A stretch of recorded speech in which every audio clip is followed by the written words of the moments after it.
Si usted tiene su Biblia ahí, vamos a ver Lucas capítulo 12. Recordemos que el miércoles pasado, habíamos tratado del rico insensato, ¿no? De esa parábola de aquel hombre rico que pues se dejó dominar por el deseo de dinero, y él pensaba que iba a llegar un momento en que iba a disfrutar, pero ya su corazón había sido tomado por el dinero y nunca pudo disfrutar lo que él había conseguido, ¿no? Ahora, después de eso, estamos viendo lo malo que era la avaricia, lo malo que era ese corazón entregado a las cosas de esta vida, ¿no? A causas que no son la voluntad de Dios. Y luego hemos visto eso como un extremo, ¿no?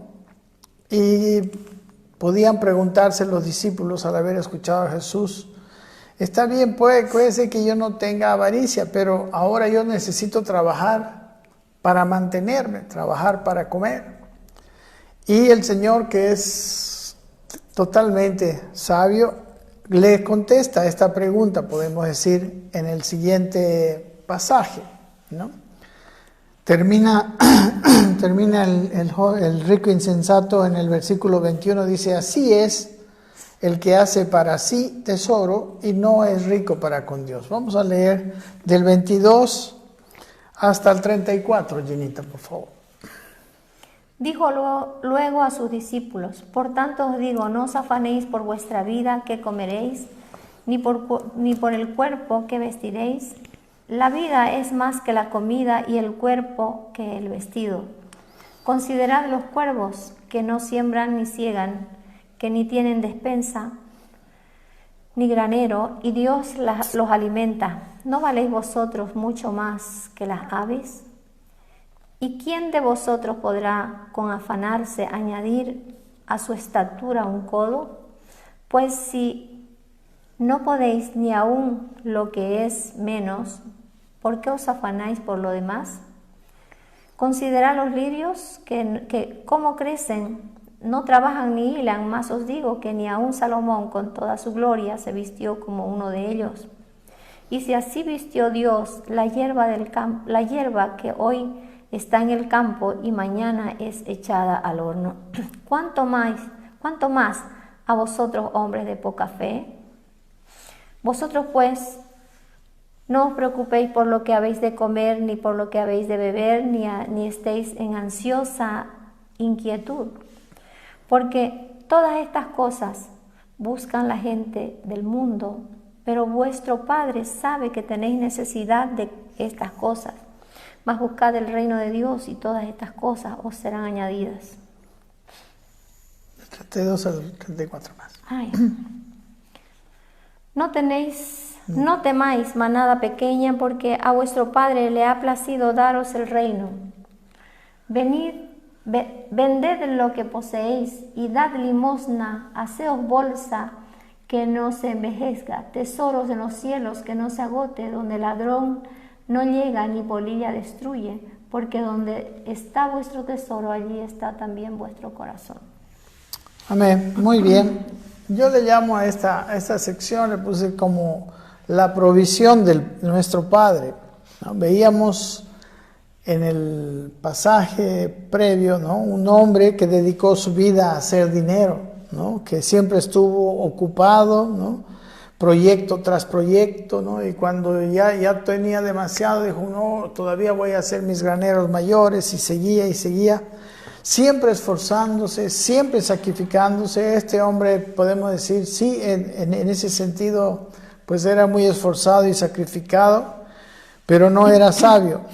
Dice aquí que él soñaba tener lo suficiente y luego recién disfrutar. Pero ese día sabemos que jamás llegó, ¿no? En el versículo 21, que es el corolario de esto, dice: así es el que hace para sí tesoro y no es rico para con Dios. Este es el destino del que hace para sí tesoro y no es generoso para con Dios. En realidad Dios no necesita nuestra generosidad, pero aquí Él quiere usarnos a nosotros en su propósito. Él, como les había dicho antes, nos ha dado a nosotros un montón de recursos, ¿no? Incluido el tiempo, para que nosotros cumplamos propósitos en esta tierra. Y muchas veces nosotros hemos usado esos recursos en otros propósitos, hemos malversado, casi podríamos decir, lo que Dios nos había entregado, ¿no? Entonces Dios nos dio su herencia, nos dio capacidad administrativa. Este hombre tenía todo eso, tenía talentos, tiempo, años de vida. Él pensó que todo esto era suyo, pero resulta que todo esto que tenemos es prestado. Más adelante vamos a mirar que nosotros somos mayordomos. Si usted lee el versículo 41 al 44, dice: entonces Pedro le dijo: Señor, ¿dices esta parábola por nosotros? El versículo 42 dice: y dijo el Señor: ¿quién es el mayordomo fiel y prudente al cual su Señor pondrá sobre su casa para que a tiempo les dé su ración? ¿No? Aquí después vamos a mirar cómo el Señor nos identifica como un mayordomos. Y en realidad es verdad que somos mayordomos. Nosotros tenemos, pues lo que tenemos se nos va a quitar. Nosotros tenemos un tiempo donde todo lo que tenemos se va a quedar aquí, nosotros nos vamos a ir. Entonces, todo lo que tenemos y lo que conseguimos no es propio. Al fin, tarde o temprano, no vamos a tenerlo por siempre. Entonces, eso, el que vive para otros propósitos, para sí mismo, fuera de Dios, le sucede, ¿no?, que su corazón es tomado y, bueno, él va a servir por siempre a la riqueza. Y dice que la raíz de todos los males, dice el apóstol Pablo en su carta a Timoteo, es el amor al dinero, ¿no? Entonces, luego vemos este pasaje que responde a la pregunta, ¿no?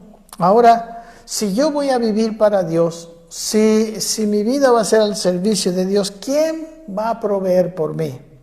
¿No? ¿Quién lo hará si yo no velo por mi provisión? Por el causa de que estoy ocupando de Dios, de servir a Dios.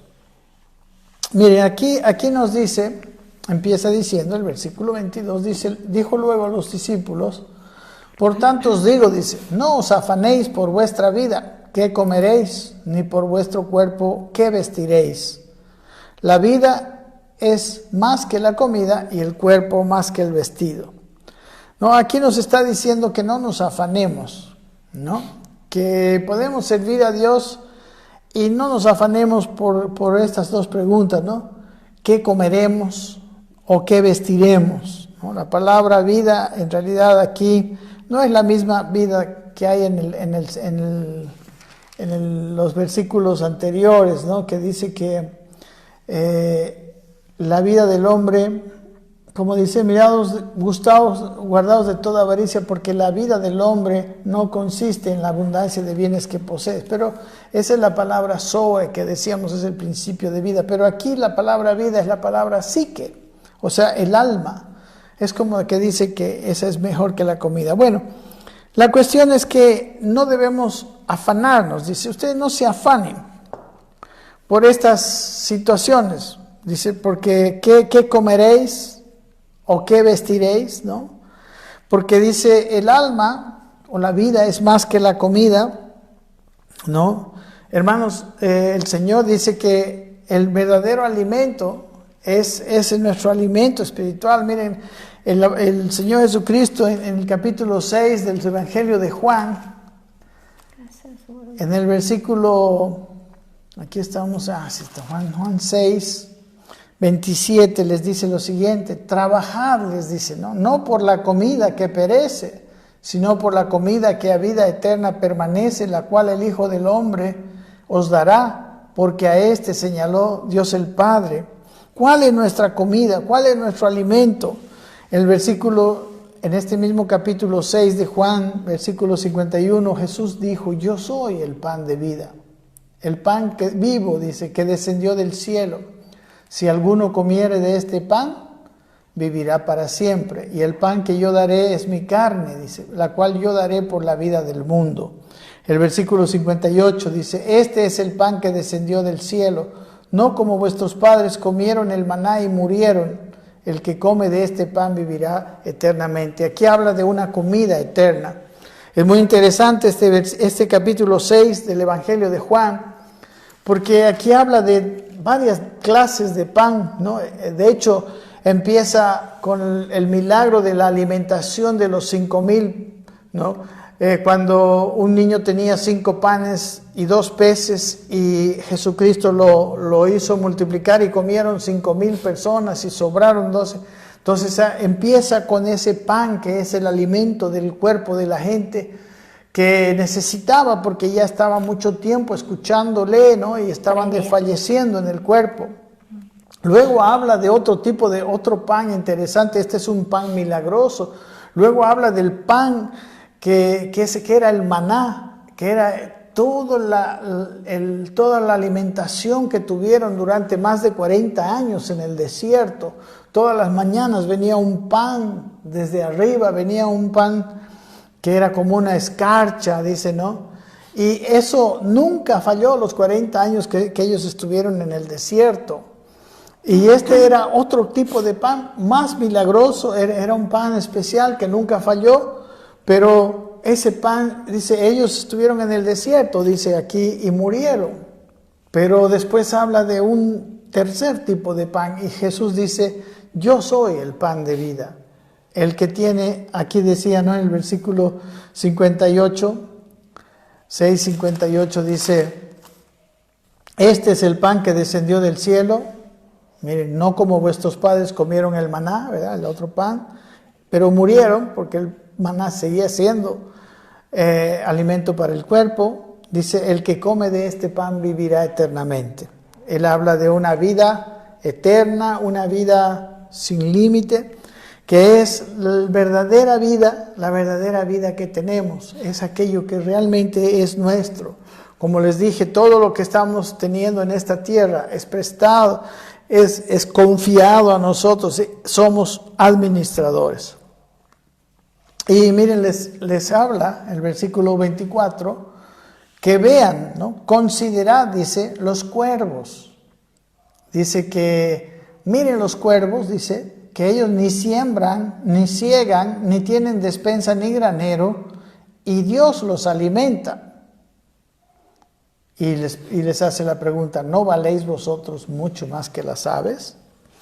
¿No? Entonces él dice, considera, mira, la palabra considerar es la palabra katanoeo, que quiere decir considerar, observar completamente, ¿no?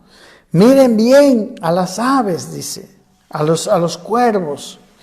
Dice, ellos no siembran, ellos no ciegan, ellos no tienen despensa ni granero. Recuerden que el hombre, el rico insensato, tenía despensa y en esa despensa tenía riquezas, pero era tanta la riqueza que él derribó esos graneros para construir otros mayores porque había más riqueza que guardar. Las aves no les interesa eso, ¿no? Bueno, yo nunca he visto a un pájaro con su mano así, preocupado. Pero dice, ¿por qué? Porque ¿quién los alimenta? Aquí dice, Dios los alimenta. No, hay un propósito para las aves. Ellas tienen una función en el ecosistema perfecto que Dios diseñó para esta tierra. Y ellas están haciendo la voluntad de Dios, ellas están funcionando y Dios las alimenta. No es más, hay las aves que están, por ejemplo, cuando llega el invierno, hay la migración de las aves, ¿no? Ellos van a otros lugares, ¿no? Bandadas y bandadas de aves se dirigen a lugares donde pueden ser alimentados, ¿no? Me gusta, me pareció un ejemplo muy interesante eso, ¿no? Porque el lugar donde Dios nos pone, en ese lugar nos alimenta, ¿no? Dios los lleva hasta ese lugar, al lugar de la provisión de Dios. Dios, dice, alimenta a todas las aves. Y les obedecen también, ¿no? Claro, y las aves están haciendo, ¿no? La voluntad de Dios, están funcionando. Dicen que muchas cosas ocurren en esas migraciones, ¿no? A veces lo que comen mismo, después ellos botan para la tierra, ¿no? De su excremento que abona la tierra. Bueno, es un tema, pero ellos están haciendo aquello para lo cual Dios las diseñó, ¿no?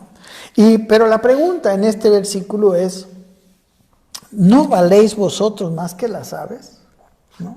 O sea, Dios dice, las aves están haciendo, son pajarillos. ¿Recuerdan en unos miércoles anteriores que hablaba que no se venden 2 pajarillos por un cuarto, dice? Pero ninguno de ellos está alejado de la voluntad de Dios. Pero la pregunta aquí es, ¿ustedes acaso no valen más que las aves? Yo leo en Juan el capítulo 3:16 que de tal manera amó Dios al mundo que dio a su Hijo unigénito para que todo aquel que en Él cree no se pierda, mas tenga vida eterna. Dios no solamente ama, Él demostró que ama al mundo. Él dio a su Hijo único porque nos ama. Y si nos ama, ¿será que Él no nos alimentará? Esa es la pregunta que hace Jesús. ¿No te dejará morir de hambre? Si a las aves las alimenta, que no valen, ¿acaso no vales tú más que las aves? El siguiente versículo dice, ¿y quién de vosotros? Mire, aquí está otra pregunta. ¿Y quién de vosotros podrá con afanarse añadir a su estatura un codo? O sea, la preocupación de ustedes, con afanarse, ustedes podrán crecer. Un codo es una distancia de 45 centímetros más o menos, ¿no? Desde aquí hasta aquí. ¿Alguien podrá crecer por mucho que se afane? ¿Alguien hará algo de eso? ¿Será que tenemos la capacidad de hacer crecer nuestro cuerpo?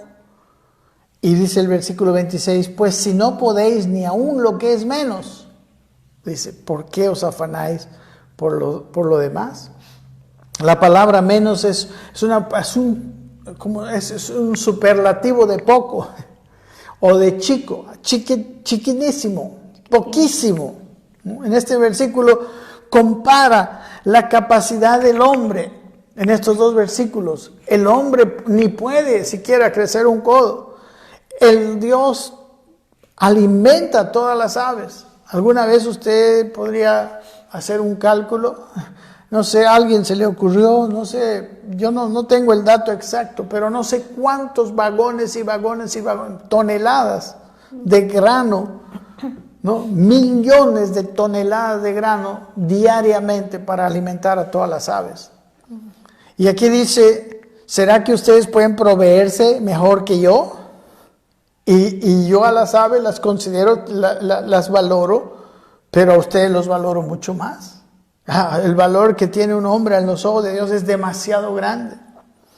¿Cómo los hombres a veces pensamos de nosotros mismos que tenemos mayor capacidad de proveernos, mayor capacidad de planificar nuestra vida, mayor capacidad de hacernos felices? Esa impresión rara, esa impresión que no es de Dios, fue la que movió a Adán y a Eva a desobedecer a Dios y a comer del fruto del árbol prohibido. Pero mis amados hermanos, cómo Dios, usted puede ver cómo Dios desbarató, o sea, en estos pocos meses.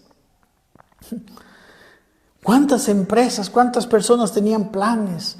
Querían empezar una cosa aquí, yo no sé, miles y miles de cosas. ¿Cuántos planes empresariales desbarató este pequeño virus que Dios permitió? ¿Será que somos tan buenos para proveernos a nosotros mismos?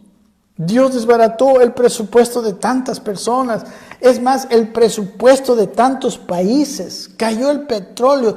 El comercio no se movió por 60 y tantos días. ¿Hasta qué punto, es la pregunta, podemos confiar en nosotros mismos para nuestra propia provisión? ¿Hasta qué punto dejaremos de hacer la voluntad de Dios para que nos gobiernen las circunstancias? Esa sería mi pregunta.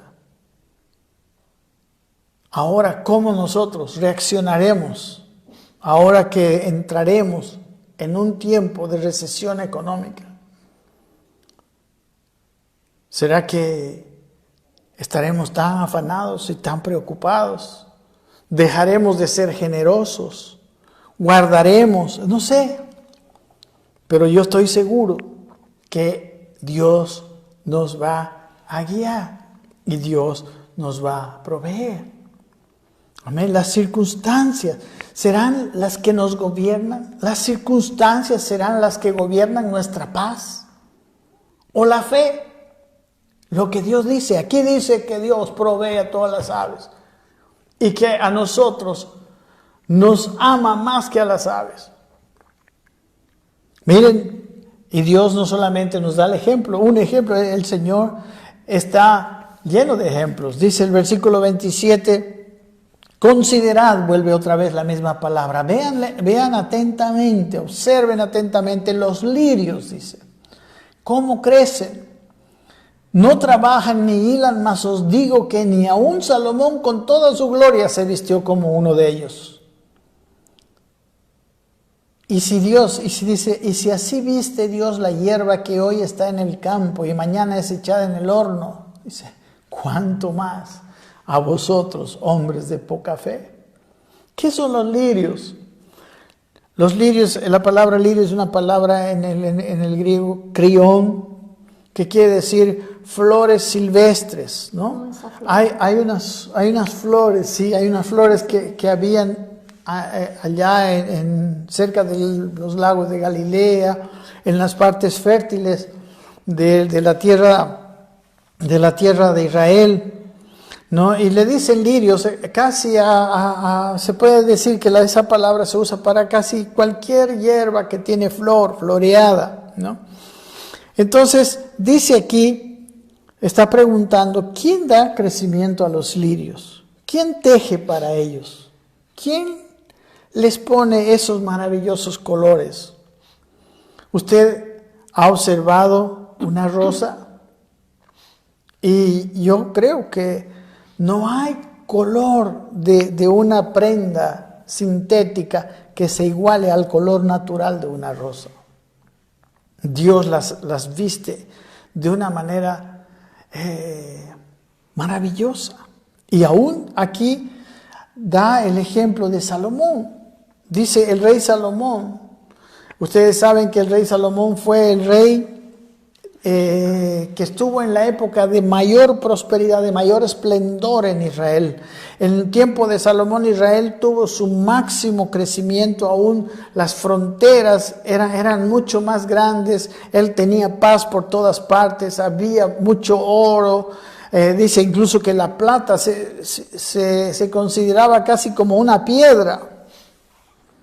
Aquí podemos leer, ¿no? En el Primera de Reyes, como la reina de Saba, una reina de Etiopía, que también era una reina de un país muy próspero, va a Salomón. Aquí está en Primera de Reyes, capítulo 10, perdón Jenita que no te di mis versículos, el capítulo 10, versículo 4 si quieres leer. Sí. Y dice, y cuando la reina de Sabá vio toda la sabiduría de Salomón y la casa que había edificado, dice, asimismo la comida de su mesa, las habitaciones de sus oficiales, el estado y los vestidos, recuerden, ¿no?, de los que le servían, sus maestresalas y sus holocaustos que ofrecía en la casa de Jehová, dice, se quedó asombrada y dijo al rey, verdad es que oí en mi tierra de tus cosas y de tu sabiduría, pero yo no lo creía, hasta que he venido y mis ojos han visto que ni aún se me dijo la mitad. Es mayor tu sabiduría y bien que la fama que yo había oído. Bienaventurados tus hombres, dichosos estos tus siervos que oyen continuamente delante de ti y oyen tu sabiduría. Incluso ella glorificó a Dios, dice el versículo 9, Jehová tu Dios sea bendito, que se agradó de ti para ponerte en el trono de Israel, porque Jehová ha amado siempre a Israel y te ha puesto por rey para que hagas derecho y justicia. Y sigue la historia. Pero dice que consideremos las plantas, las flores. Y esas flores se preocupan.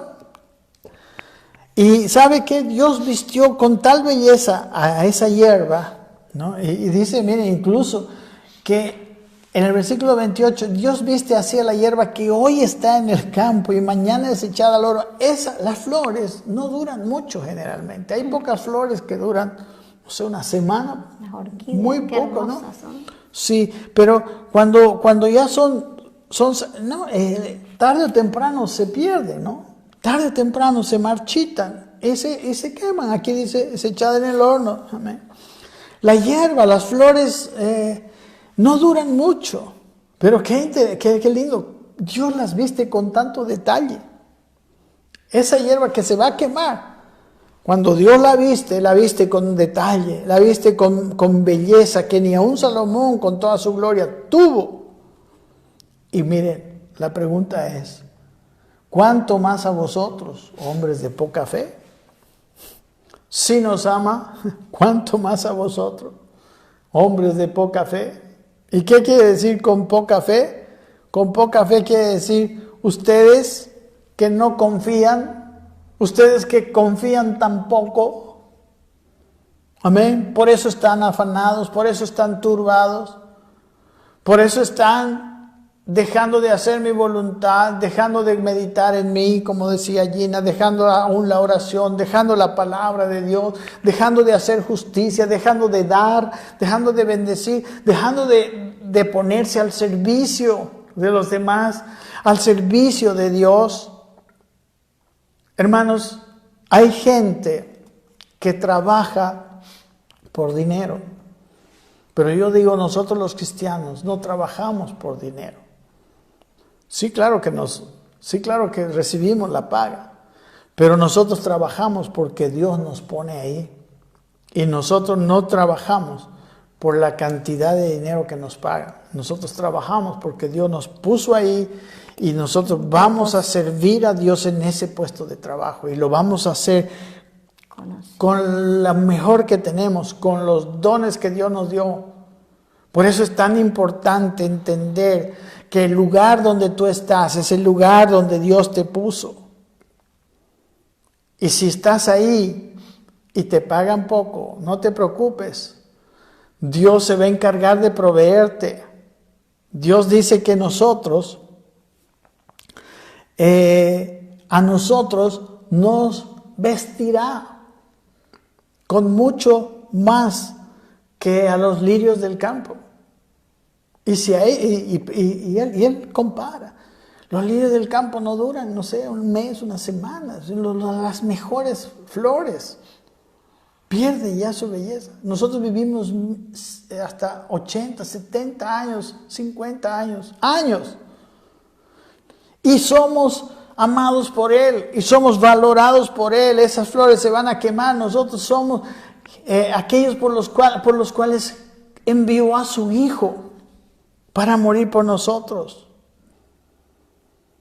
¿Y por qué les dice de poca fe? Como muchas veces lo hace el Señor a sus discípulos. Porque realmente nosotros necesitamos fe. La vida de fe es una vida donde uno hace lo correcto, aunque no ve los resultados. Si usted quiere ver un poco más, el domingo pasado hablamos de los héroes de la fe. El domingo pasado hablamos cómo Dios está esperando que nosotros no solamente seamos como los héroes de la fe del antiguo pacto, que nosotros seamos mucho mejores que los del antiguo pacto. Amén. Dice el versículo 29, vosotros pues, dice, no os preocupéis por lo que habéis de comer, ni por lo que habéis de beber, ni estáis, dice, en ansiosa inquietud. Versículo 30, porque todas estas cosas buscan las gentes del mundo, pero vuestro Padre sabe que tenéis necesidad de estas cosas. ¿Sabe? Aquí habla unas verdades maravillosas. Usted sabe, nosotros estamos en este mundo, nosotros miramos las actitudes de las personas. Hay gente que vive para proveerse, para comer, para beber, para tener para sus necesidades. Ese es el norte de sus vidas.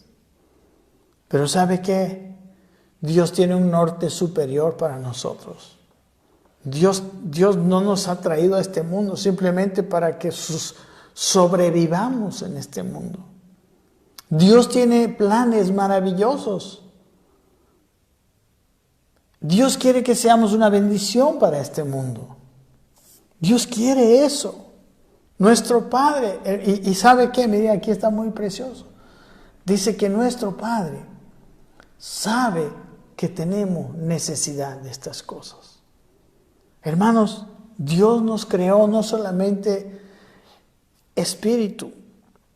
En la creación, cuando Dios creó a Adán, lo hizo del polvo de la tierra, del barro de la tierra.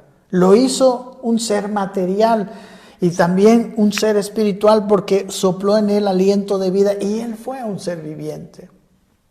Y Dios conoce que yo necesito comer y beber y necesito vestir este cuerpo. Aquí dice, su Padre sabe que ustedes tienen necesidad de estas cosas. Pero estas cosas no son lo principal. Amén. Los hombres toman estas cosas como motivo principal de su vida, de su actividad, de su pensamiento. Pero aquí el Señor nos dice en el versículo, el último versículo de esta parábola, mas buscad el reino de Dios y todas estas cosas os serán añadidas.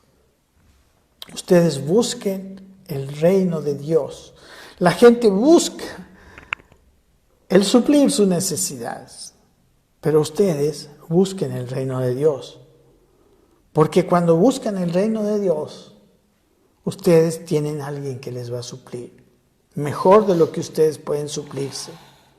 Con mayor, con mayor cariño, con mayor efectividad, con una vida disfrutable, una vida que uno disfruta. ¿Qué quiere decir buscar el reino? Lo vamos a ver en el siguiente pequeñito pasaje que está en el versículo 32 al 34. Pero reino es una palabra que habla de autoridad.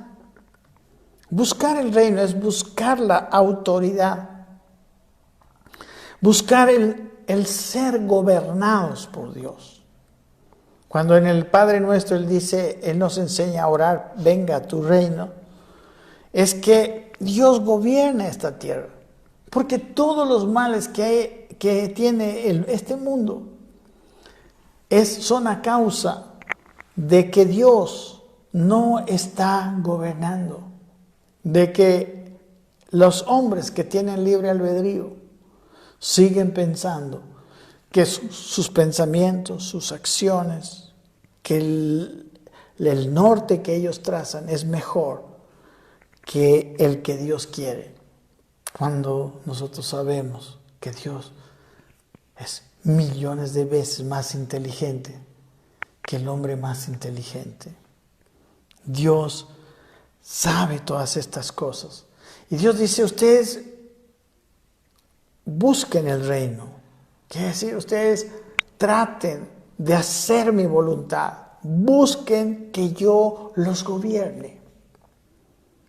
Porque cuando Dios nos gobierna, Él tiene instrumentos vivos de carne y hueso.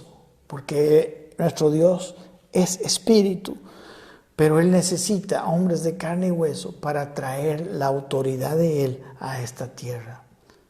Ese fue el plan de Dios cuando creó a Adán y Eva. Podemos leer en Génesis, en el capítulo 1, versículos 26 y 27, que Dios le dijo que le daría autoridad sobre toda la creación. Pero la autoridad que Dios nos da, mis queridos hermanos, Dios la da bajo su autoridad. Todo aquello que Dios nos dio, todos los recursos que Dios nos dio, fueron dados por su gracia. Fueron dados, es un paquete, cada uno de nosotros tiene un paquete de recursos especial. No necesita más ni menos para hacer aquello para lo cual Dios lo trajo a este mundo, Dios lo rescató, lo salvó, y no necesitamos más. Y si nosotros buscamos hacer la voluntad de Dios, las necesidades de comida, vestido, por las cuales tanto se afanan las gentes del mundo, serán suplidas. Aquí dice la palabra añadidas. O sea, nos van a ser dadas por gracia. En realidad todo nuestro trato con Dios es un trato de gracia.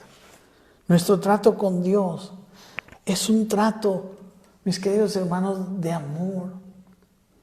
Dios, como hoy día estuvimos haciendo un pequeño videíto, la forma de Dios cambiar a las personas es amándolas, es dándoles. La ley exige obediencia. La gracia te da y te transforma, de tal modo que la obediencia es un fruto, no es una exigencia. Si bien es cierto que nosotros debemos de hacer lo bueno, ya sea que lo sintamos o no, pero el amor de Dios es el que verdaderamente nos transforma, de tal manera que el hacer el bien es un placer. Y bueno, yo les doy gracias. Yo creo que estos 3 versículos que vienen más adelante los vamos a seguir considerando el próximo miércoles, ¿no? Recuerden que en este versículo que sigue, dice que no temamos, dice: no temáis, manada pequeña, porque a vuestro Padre le ha placido daros el reino. Aquí yo quiero explicar con mayor detalle qué quiere decir que nuestro Padre nos ha dado el reino. ¿Qué quiere decir el hecho de que nosotros tengamos el reino? ¿Cómo entramos al reino? Y cómo ese haber entrado en el reino nos da a nosotros la capacidad de ser provistos, la posibilidad de vivir en una provisión donde el proveernos, el vestirnos, es la menor de nuestras preocupaciones. Y nuestra búsqueda y nuestro norte deben ser el reino de Dios. Muchas gracias por su atención y vamos a orar. Yo quisiera orar con todos ustedes para que Dios nos dé fe. El reproche de Jesucristo es: hombres de poca fe, hombres que me creen tan poco. Y ahí les demuestra: yo puedo alimentar a todas las aves del cielo. Yo puedo vestir de una manera maravillosa a todas las plantas del campo, de la tierra. Y ustedes no pueden, por mucho que se afane, ejercicio, no sé. Yo no he encontrado, no sé de nadie que se haya ejercitado tanto y haya crecido, ¿no? Que me dé la fórmula. A mí me encantaría ser 45 centímetros más alto, no sé si tanto, pero o sea, Dios está diciendo: cree en mí, por favor. ¿Por qué crees tan poquito en mí? ¿Por qué no te dedicas a servirme, a hacer mi voluntad?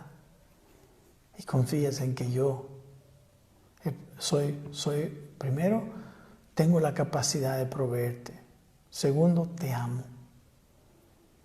Oremos. Que nuestra fe sea una cosa viva. Que nuestro cristianismo no sea una religión estéril. Que Dios nos dé una vida, una relación preciosa con nuestro Dios. Padre, yo te doy gracias por tu palabra. Yo te doy gracias por tantas cosas bellas que tú nos enseñas en tu palabra. Por tanta vida que tiene esta palabra. Por tantas cosas que el Espíritu Santo hace dentro de nosotros. Por tanto gozo que nos da entender, recibir, disfrutar de tu palabra. Gracias, Señor. Te amamos, te bendecimos. Gracias por esta palabra. Llévanos, Señor, cada día este alimento espiritual. Amén, Señor. Este alimento que llena nuestra alma. Te lo pedimos en el nombre de Jesús.